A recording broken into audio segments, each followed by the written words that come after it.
Hello दोस्तों, नमस्कार। मैं फिर से आप सबके सामने हाजिर हो चुका हूँ एक नया अपलोड लेके पॉजिटिविटी की ओर, जिससे कि हमारा समाज और ज़्यादा पॉजिटिव हो सके। एक डिस्कशन। इससे पहले कि मैं आज का एपिसोड या आज का अपलोड शुरू करूँ, पहले ही बता देता हूँ, आभार आप सबके, बहुत बहुत शुक्रिया, धन्यवाद कि मेरे लास्ट अपलोड इको ब्रिक्स को आपने इतना सराहा, इतना प्यार दिया। अगर आप अभी तक इको ब्रिक्स नहीं सुने हो, नहीं वॉच किए हो, तो प्लीज़ जाके वॉच करो। हालांकि इस अपलोड के बॉक्स में भी मेंशन है वो लिंक, उस एपिसोड का लिंक। वो था अब तक का लास्ट एपिसोड या लास्ट अपलोड जो मैंने जस्ट इससे पहले ही अपलोड किया था। अब ये इकोब्रिक्स है क्या, ये समाज की ओर एक पॉजिटिव पड़ाव क्यों है, ज़रूर देखिए, ज़रूर सुनिए अगर अब तक आपने वॉच नहीं किया हो तो। खैर, अब शुरू करते हैं आज का एपिसोड। आज की जो टॉपिक है वो बेहद ख़ास है, बेहद सेंसिटिव है। पर शुरू करने से पहले ही मैं एक बात बता देता हूँ आपको कि जो मैं लगभग हर अपलोड के शुरू में ही कह देता हूँ कि ये कोई ज्ञान नहीं है। मैं जो भी कहने जा रहा हूँ ये कोई लेक्चर नहीं है, किसी भी मनुष्य या किसी भी जाति के लिए कोई लेक्चर, कोई ज्ञान, कोई सलाह नहीं है।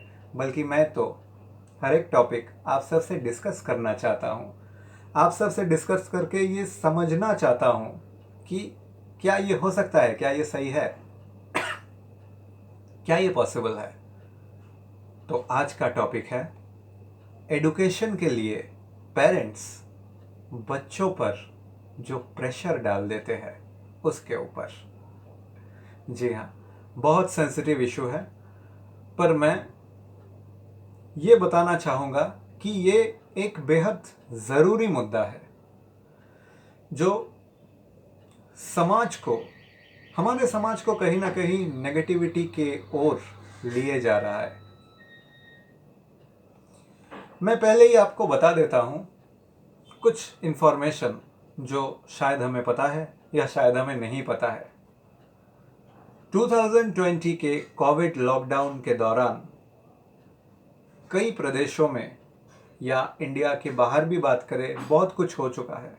खैर, इंडिया की अगर बात किया जाए तो केरला जैसे एजुकेटेड स्टेट में भी बच्चों ने, केवल बच्चों ने यानी कि स्टूडेंट्स ने, 66 स्टूडेंट्स यानी कि 66 स्टूडेंट्स ने खुदकुशी कर ली थी। 66 स्टूडेंट्स ने अपनी जान दे दी सिर्फ इस वजह से कि उनके पेरेंट्स बच्चों पर एडुकेशनल दबाव ज़्यादा डाल रहे हैं। क्या आपको पता है कि इंडिया में, हमारे देश भारत में, हर एक घंटे में, हर एक घंटे में हर एक स्टूडेंट सुसाइड करते हैं। आखिर इसका वजह क्या है? ये जो हर एक घंटे में हर एक स्टूडेंट सुसाइड करते हैं, इनमें से 97% बच्चे ही पेरेंट्स के एडुकेशनल दबाव की वजह से सुसाइड करते हैं। ऐसा मैं नहीं, आंकड़ा बता रहा है।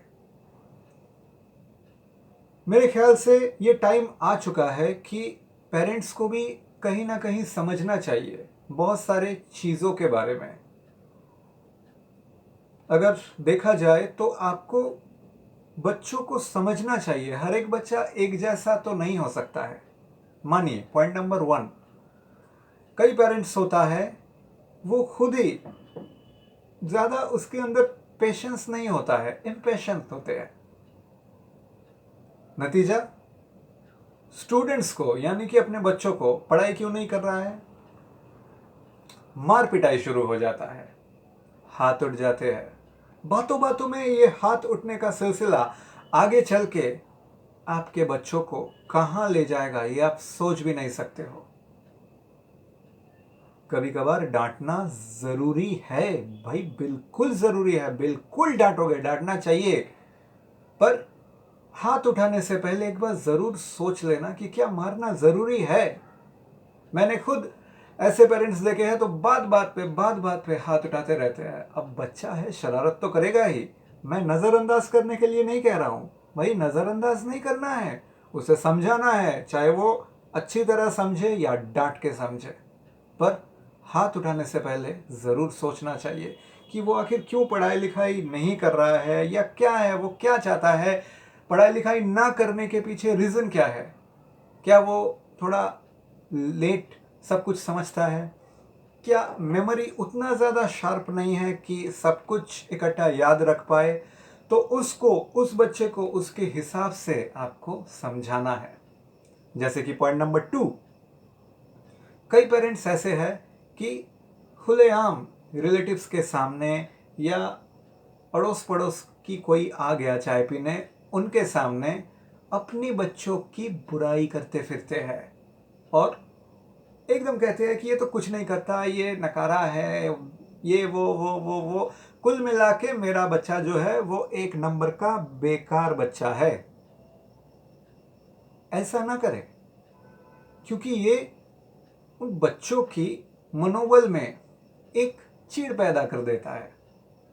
अगर वो कर सकता है ना, तो भी उनके दिमाग में आ जाता है कि शायद मैं ऐसा ही हूं। अगर मेरी मम्मी पापा ऐसा कह रहा है तो मैं शायद ऐसा ही हूं, मैं दूसरों बच्चों के मुकाबले पीछे चल रहा हूं। और यहां से ही ग्रो करता है पॉइंट नंबर 3, कंपैरिजन। कई पेरेंट्स लगातार कंपेयर करते रहते हैं किसी और मम्मी के, किसी और पापा के बच्चे के साथ, उस बच्चे की दोस्त के साथ। देख, तेरा दोस्त तो 90% 95% ला रहा है, तुझे भी लाना चाहिए।